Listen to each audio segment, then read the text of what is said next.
Hey folks, welcome back to the channel. It is deer processing day.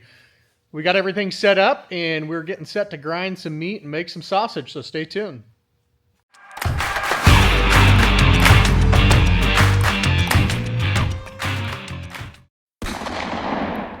All right, so before we get started here, I'll give you a quick tour of how we have things set up so you can kind of see the pieces of equipment we use in our workflow. So with that, I'll flip this around. So to start with, over here, we've got a meat lug full of venison ready to grind. We got another meat lug with about 40 pounds of pork butts that are already deboned and in strips ready for the grinder. And then over here with my table of help, we've got the big meat grinder set up here with we've got the coarse grinding plate in there right now. So we've got another lug of deer meat here. So we'll run all the meat through once on the coarse grinding plate, and then we'll switch to the fine grinding plate and run it all again. That process goes pretty quick. So then once we have all of the meat ground, then we'll come over here. And of course, we got meat lugs galore because we'll be using tons of those. Then we can start weighing out our proportions of venison to pork so we can get our ratios right. On some things we use 2/3 venison, 1/3 pork, like on our Polish dogs and stuff. We're gonna use probably 50-50. So these are some of the various seasonings and stuff that we're gonna be using today. We use a lot of the Lem products, and we've tried a lot of them over the years, and this is just what we have had good luck with. We do have some fibrous casings here for summer sausage and whatnot. And then also we have some natural casings. That works good for the Polish sausages and those sorts of things. And then we've got some just meat bags so we can do some ground pork sausage and those kinds of things in there. So we're going to be using the scale a lot today. And then as we move over here, we've got a second grinder. This is a little bit smaller than the other unit you just saw. But this has got the dedicated mixer attachment on it. So all motorized here. Once we get all of our ratios and seasoning mixed up, we can move it over to the meat mixer. And then once we're done grinding, we're going to put the stuffing arms back on this machine and use it to stuff everything. So with that, are you guys ready to go? I know everybody's so excited for meat processing day, right? Even Bella, aren't you? You're ready for some scraps because you're starving to death? All right. So with that, we will go ahead and get things fired up and move ahead. All right, let's rock.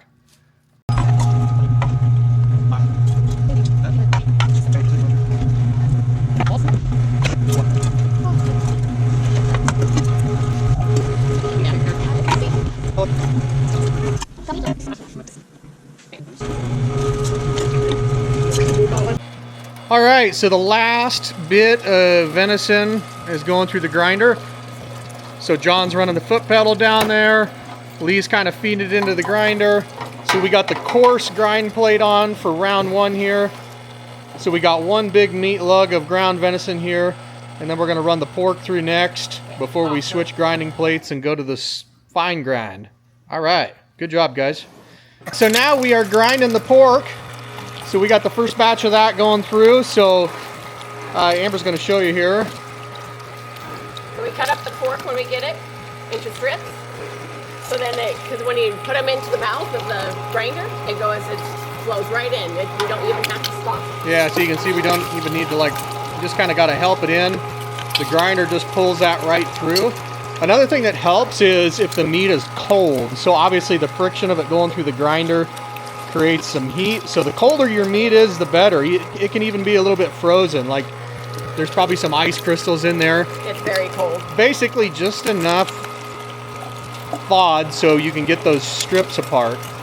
So again, preparation is everything on this. So when we buy these pork butts, we debone the pork butts and cut them into the strips while they're thawed from the grocery store. So we bought about 40 pounds of pork. When we did this, we caught a sale at the grocery store and got, I don't know, 4 or 5 9 to 10 pound pork butts, and then just cut them up when we got home, did them in the strips, weighed it so we kind of knew how much we had. So again, kind of keeping track of how many pounds of venison you've got that you're looking to grind. That way you can buy the right amount of pork.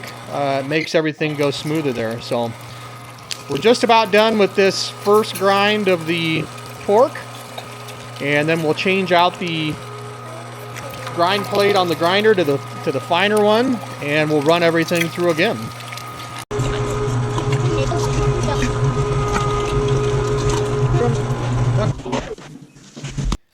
Okay, folks, we are getting set to change out the grinding plate. Amber just turned the machine off there. So we're going to take this coarse grinding plate off and put in the fine grinding plate. So this one this grinder's a number 32 size on the throat. And then this one is 4.5 millimeter on the fine holes. So we're going to switch to that. And then let me see that one, Lee. This is the 10 millimeter. The coarse grinding one. Yeah, so this is a 10 millimeter on the size of the holes there. So you can see it for that first grind. It's pushing all that meat through a lot bigger holes. So you end up, with roughly this size of grind coming out.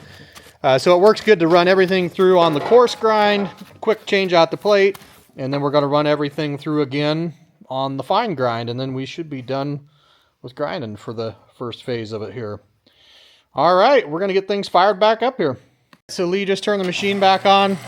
They kind of switched up positions. Lee's going to be running the foot pedal and throwing some grind meat in there, and then Big John's up here running the stuffer. Not really the stuffer, the handle to just stuff it down into the throat of the grinder. Gotta go from the top, buddy. Yep, go from the top, right through there. There you go. Perfect. So you can kind of see the comparison of what's coming out. So this looks more like what you get in the grocery store as far as hamburger goes. Just a nice fine grind there. So we're going to feed this through. This one, this step, doing the fine grind, takes a lot longer than the coarse grind because that coarse grind meat just feeds right into the grinder. You don't even really need to help it. But where this is kind of soft and ground once already, it takes a little bit more help to push it through there. So that's what John's doing. They just kind of throw a ball down in there, and John pounds it down, and then it just keeps coming out here. So we're going to go through, grind all this up, and then we'll be ready to start mixing and stuffing. All right, we're doing the second grind on the venison. The old grinder's just ripping right through it. John's over there and Lee kind of putting the venison into balls. Makes it easy to scooch and stomp right down into the throat of the grinder that way. Just nice steady pressure. Out it comes. Looks like hamburger.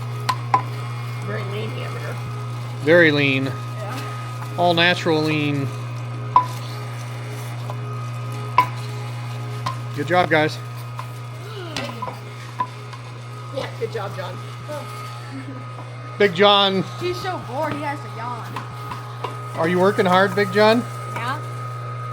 What? Are you telling the truth? Yeah? I'll throw this at you. What do you think, Bella? Have you gotten anything to eat yet? Huh? What do you think? Clearing the ground out. Good job. Can you pull a bunch of this back? Oh. Carefully. Scooch, just start scooching it towards the back. Go to the bottom like we did before. There you go.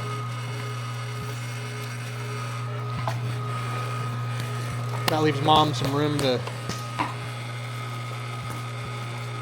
fill it in there. No.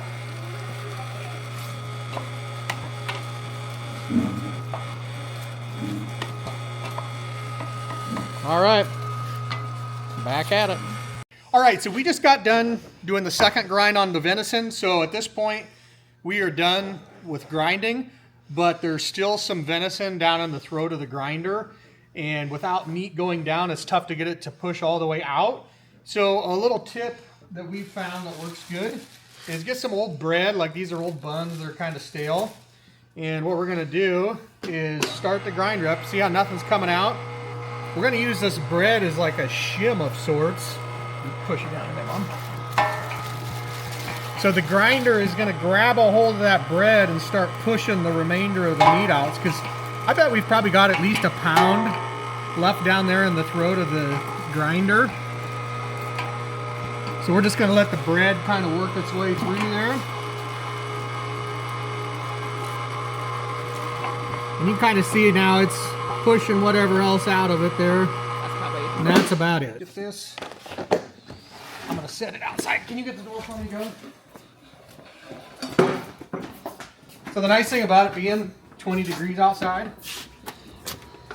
is we can put a lid on our meat. So there's all of our pork and all of our deer. So while we get the grinders changed up, we can keep all that meat nice and cold.